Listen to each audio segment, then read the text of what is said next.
अपनी अद्भुत कार्यशैली और बेमिसाल सोच के लिए जाने जाते हैं। आज के इस अवसर पर अब मैं माननीय प्रधानमंत्री जी से विनम्र आग्रह करना चाहती हूँ, अपने प्रेरणादायी विचारों से हमें अनुग्रहित करें, हमारा मार्ग प्रशस्त करें महोदय। माननीय प्रधानमंत्री जी।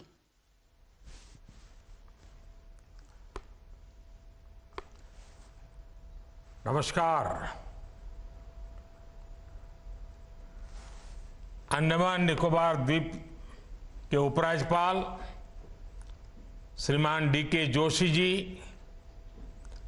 केंद्रीय मंत्रिमंडल के मेरे सहयोगी भाई ज्योतिरादित्य सिंधिया जी, वी.के. सिंह जी, संसद में मेरे साथी सांसद श्री, अन्य सभी महानुभाव और अंडमान निकोबार द्वीप समूह के मेरे भाई और बहनों, आज का ये कार्यक्रम भले ही पोर्ट ब्लेयर में हो रहा है, लेकिन इस पर पूरे देश की नजरें हैं। लंबे समय से अंडमान निकोबार के लोगों की मांग थी कि वीर सावरकर एयरपोर्ट की कैपेसिटी बढ़ाई जाए, और पिछले जो हमारे सांसद थे वो तो हर हफ्ते मेरी चैम्बर में आकर के इसी काम के लिए लगे रहते थे। तो आज वो बहुत खुश नजर आ रहे हैं, और मैं अभी टीवी पर सब मेरे पुराने साथियों को देख रहा हूं। अच्छा होता मैं आज आपके बीच आकर के इस उत्सव में शरीक होता, लेकिन समय अभाव से खुद तो नहीं आ पाया। लेकिन आप सबके चेहरे की खुशी देख रहा हूं, आनंद से भरा हुआ माहौल में अनुभव कर रहा हूं। साथियों, देश भर से जो कोई वहां घूमने जाना चाहते हैं, उनकी भी यही इच्छा थी। अभी तक मौजूदा टर्मिनल की कैपेसिटी हर रोज 4000 टूरिस्ट को हैंडल करने की थी। नया टर्मिनल बनने के बाद इस एयरपोर्ट पर हर रोज करीब करीब 11000 टूरिस्ट को हैंडल करने की कैपेसिटी बन गई है।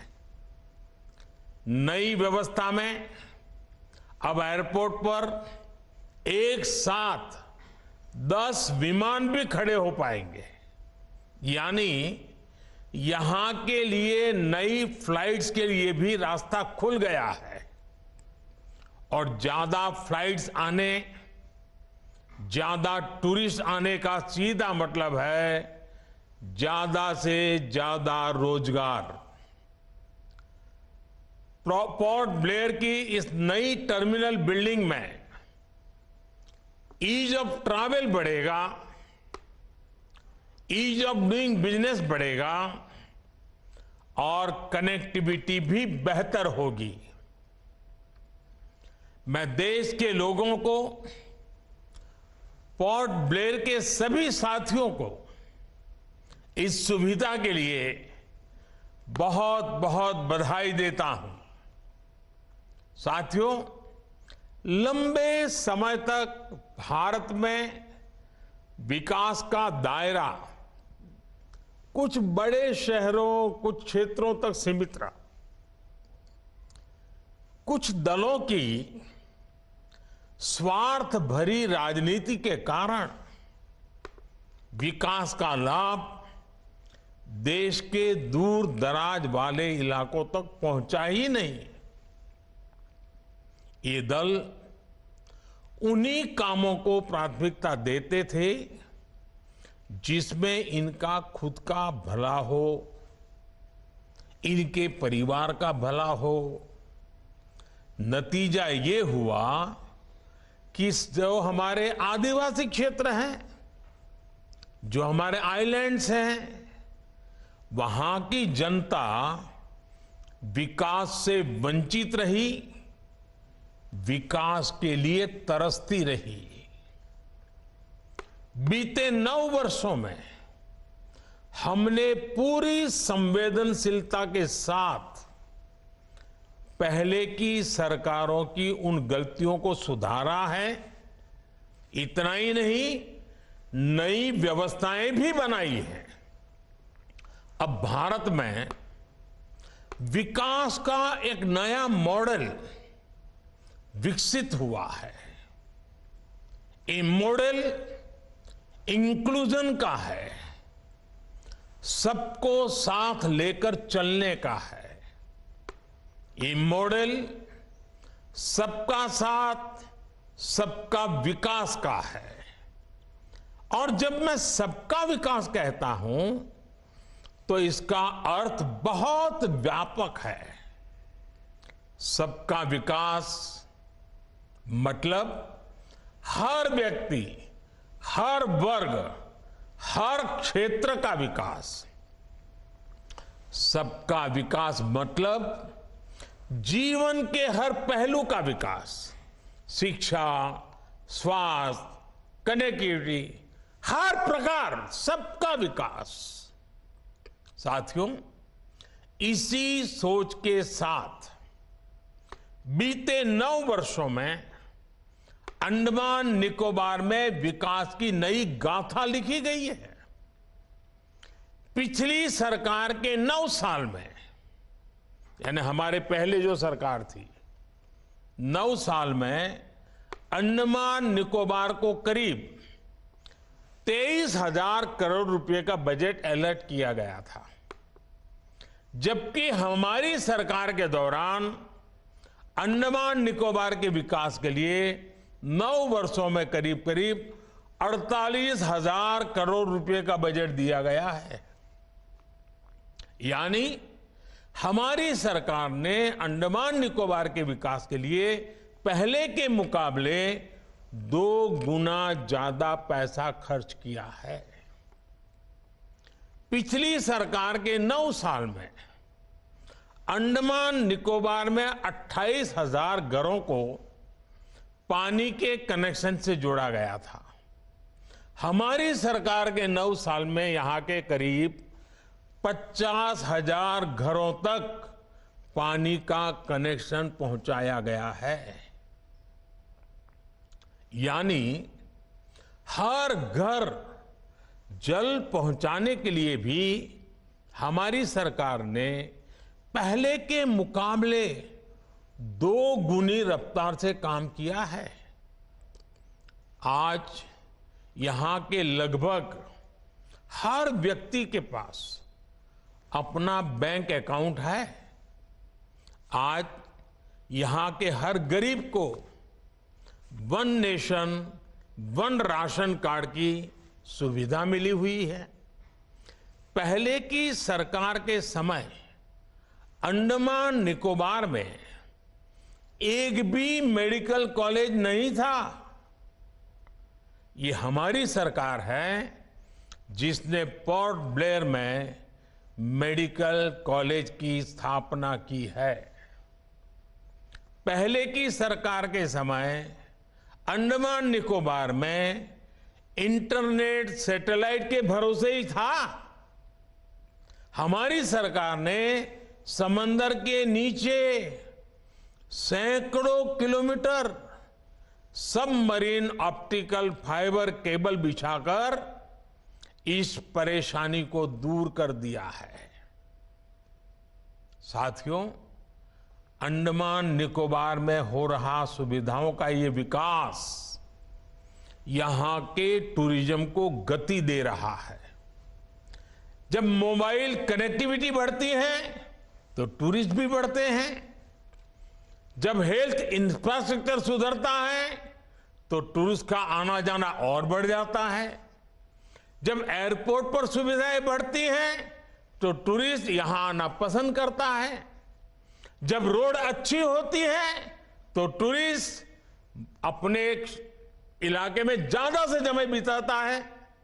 इसलिए ही अंडमान निकोबार आने वाले टूरिस्टों की संख्या अब 2014 के मुकाबले 2 गुनी हो गई है। यहां स्नॉर्केलिंग, स्कूबा डाइविंग, सी क्रूज जैसे एडवेंचर के लिए आने वाले टूरिस्टों की संख्या भी बढ़ रही है। और साथियों, मेरे अंडमान निकोबार के भाई बहन सुन लीजिए, ये तो अभी शुरुआत है। आने वाले सालों में ये संख्या कई गुना बढ़ने वाली है। इससे अंडमान निकोबार में रोजगार, स्वरोजगार की नई संभावनाएं बनने वाली है।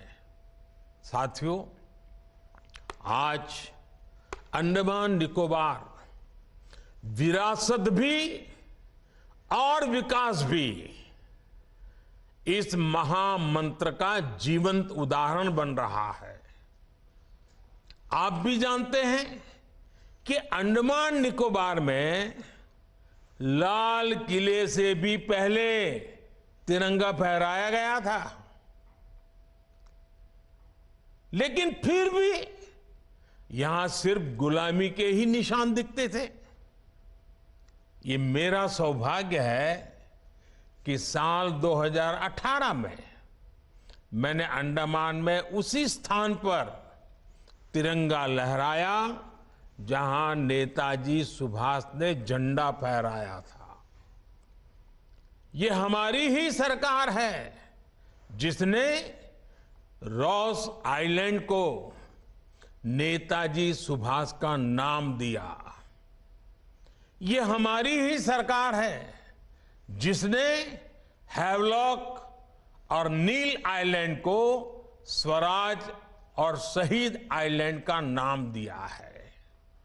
हमने ही 21 द्वीपों का नामकरण देश के लिए पराक्रम दिखाने वाले वीर पराक्रमी सपूतों के नाम, परम वीर चक्र विजेताओं के नाम पर किया है। आज अंडमान निकोबार के ये द्वीप पूरे देश के युवाओं को देश के विकास की नई प्रेरणा दे रहे हैं। साथियों, आजादी के 75 वर्षों में हमारा भारत कहीं से कहीं पहुंच सकता था, और ये मैं बहुत जिम्मेवारी से कह रहा हूं, कहीं से कहीं पहुंच सकता था। हम भारतीयों के सामर्थ्य में कभी कोई कमी नहीं रही है, लेकिन सामान्य भारतीय के इस सामर्थ्य के साथ हमेशा भ्रष्टाचारी और परिवारवादी पार्टियों ने अन्याय किया। आज देश के लोग 2024 चुनाव में फिर एक बार हमारी सरकार वापस लाने का मन बना चुके हैं, निर्णय ले चुके हैं। ऐसे में भारत की बदहाली के जिम्मेदार कुछ लोग अपनी दुकान खोलकर बैठ गए हैं। इन्हें देखकर मुझे एक कविता की कुछ पंक्तियां याद आती हैं। एक कवि महाशय ने अवधी में लिखा था, ये अवधी भाषा में लिखी गई कविता है। गायित कुछ है, हाल कुछ है, लेबिल कुछ है, माल कुछ है। 24 के लिए 26 होने वाले राजनीतिक दलों पर यह बड़ा फिट बैठता है। गायित कुछ है, हाल कुछ है, लेबिल कुछ है और माल कुछ है। यानी गाना कोई और गाया जा रहा है, जबकि सच्चाई कुछ और है। लेबल किसी और का लगाया गया है, जबकि प्रोडक्ट कुछ और ही है। इनकी दुकान की यही सच्चाई है। इनकी दुकान पर दो चीजों की गारंटी मिलती है। एक तो ये अपनी दुकान पर जातिवाद का जहर बेचते हैं और दूसरा ये लोग असीमित भ्रष्टाचार करते हैं। आजकल ये लोग बेंगलुरु में जुटे हैं। एक जमाने में एक गाना बहुत मशहूर था, मुझे तो पूरा याद नहीं है लेकिन मुझे याद आ रहा है। एक चेहरे पर कई चेहरे लगा लेते हैं लोग, एक चेहरे पर कई चेहरे लगा लेते हैं लोग। आप देखिए ये लोग कितने चेहरे लगाकर बैठे हैं। जब ये लोग कैमरे के सामने एक फ्रेम में आ जाते हैं तो पहला विचार देश के सामने क्या आता है? पहला विचार देश के लोगों के मन में यही आता है, पूरा फ्रेम देख करके देशवासी यही बोल उठता है, लाखों करोड़ों रुपए का भ्रष्टाचार। इसलिए देश की जनता कह रही है कि ये तो कट्टर भ्रष्टाचारी सम्मेलन हो रहा है, कट्टर भ्रष्टाचारी सम्मेलन हो रहा है। ये लोग गा कुछ और रहे हैं, हाल कुछ और है, इन्होंने लेबल कुछ और लगाया हुआ है, माल कुछ और है। इनका प्रोडक्ट है 20 लाख करोड़ रुपए के घोटाले की गारंटी। 20 लाख करोड़ रुपए के घोटाले की गारंटी। साथियों, इस बैठक की एक और खास बात है, अगर कोई करोड़ों के घोटाले में जमानत पर है तो उसे बहुत सम्मान की नजर से देखा जाता है। अगर पूरा का पूरा परिवार ही जमानत पर है तो उसकी और ज्यादा खातिरदारी होती है। अगर किसी दल का कोई वर्तमान मंत्री भ्रष्टाचार के मामले में जेल जाता है तो उसे एक्स्ट्रा नंबर देकर स्पेशल इनवाइटी बुलाकर बुलाया जाता है। अगर कोई किसी समाज का अपमान करता है, अदालत से सजा पाता है तो उसकी बड़ी आवाभगत होती है। अगर कोई अदालत से करोड़ों के घोटाले में दोषी पाया गया है तो इस बैठक में शामिल होने की उसकी क्वालिफिकेशन और बढ़ जाती है। बल्कि ये लोग तो उससे मार्गदर्शन मांगते हैं। भ्रष्टाचार को लेकर इनमें बड़ी आत्मीयता है, बड़ा प्रेम है। इसलिए 20 लाख करोड़ रुपए के भ्रष्टाचार की गारंटी देने वाले ये लोग बड़े प्रेम से, बड़ी आत्मीयता से आपस में मिल रहे हैं। साथियों, भ्रष्टाचार की इस दुकान में जुटे हुए ये सभी परिवारवाद के कट्टर समर्थक हैं।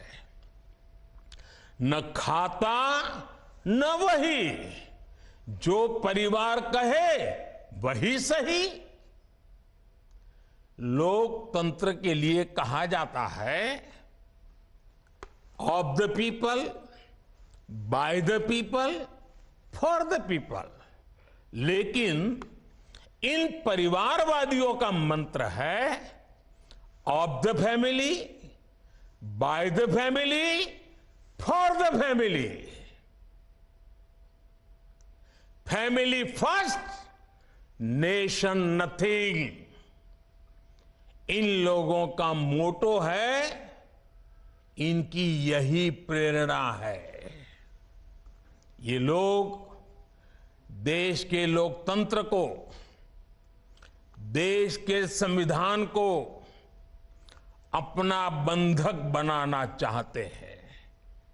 इनके लिए मैं यही कहना चाहूंगा, नफरत है, नफरत है, घोटाले हैं, नफरत है, घोटाले हैं, तुष्टीकरण है, मन काले हैं। नफरत है, घोटाले हैं, तुष्टीकरण है, मन काले हैं। परिवारवाद की आग के दशकों से देश हवाले हैं। साथियों, इनके लिए देश के गरीब के बच्चों का विकास नहीं, बल्कि अपने बच्चों का, अपने भाई भतीजों का विकास मायने रखता है। आजकल आप देखते हैं कि देश में स्टार्टअप बढ़ रहे हैं।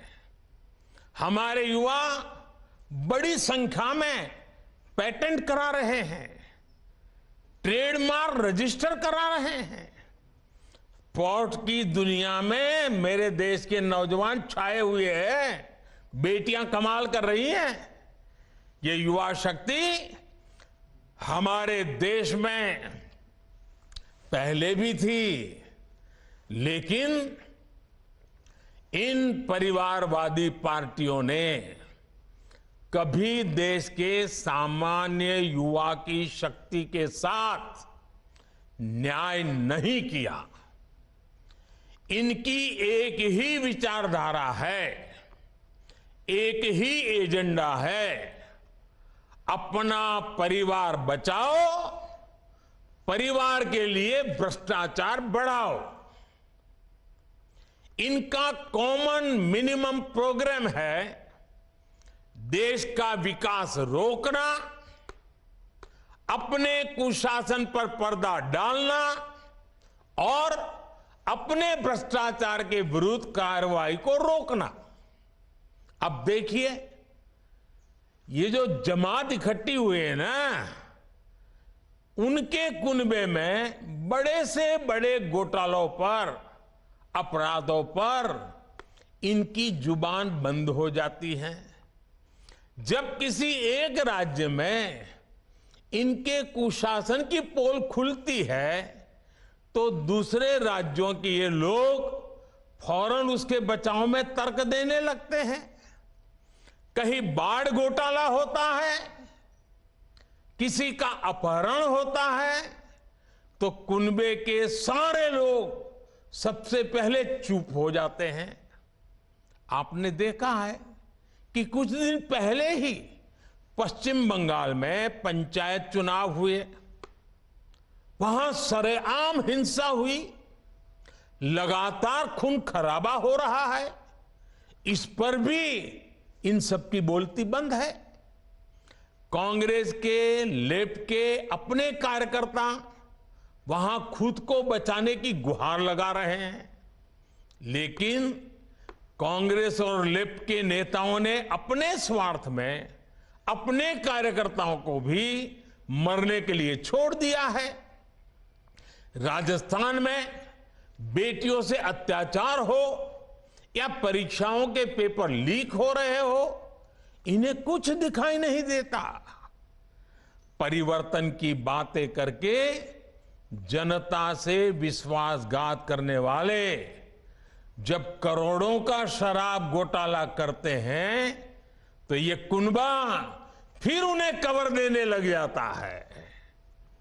इनका कट्टर भ्रष्टाचार उन्हें तब दिखाई देना बंद हो जाता है जब देश की कोई एजेंसी इन पर कार्रवाई करती है, तो उनका टैप रिकॉर्डर शुरू हो जाता है, कुछ हुआ ही नहीं, सब साजिश है, हमें फंसाया जा रहा है।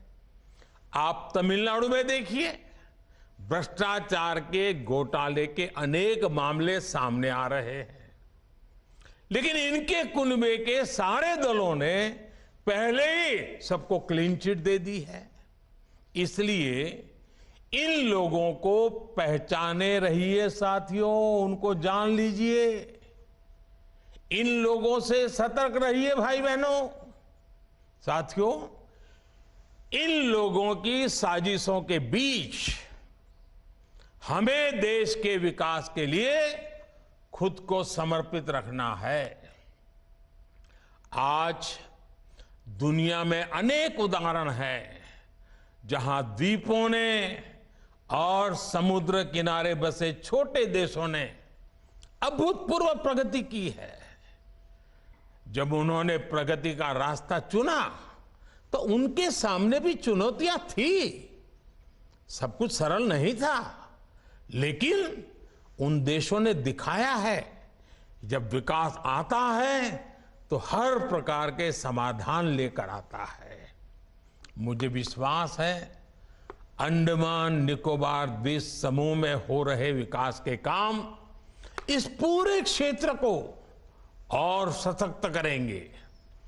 कनेक्टिविटी की ये नई सुविधा वीर सावरकर इंटरनेशनल एयरपोर्ट का नया टर्मिनल्स सबके लिए लाभकारी हो, इसी कामना के साथ वीडियो कॉन्फ्रेंस के इस कार्यक्रम में भी इतनी बड़ी तादाद में आप लोग आए।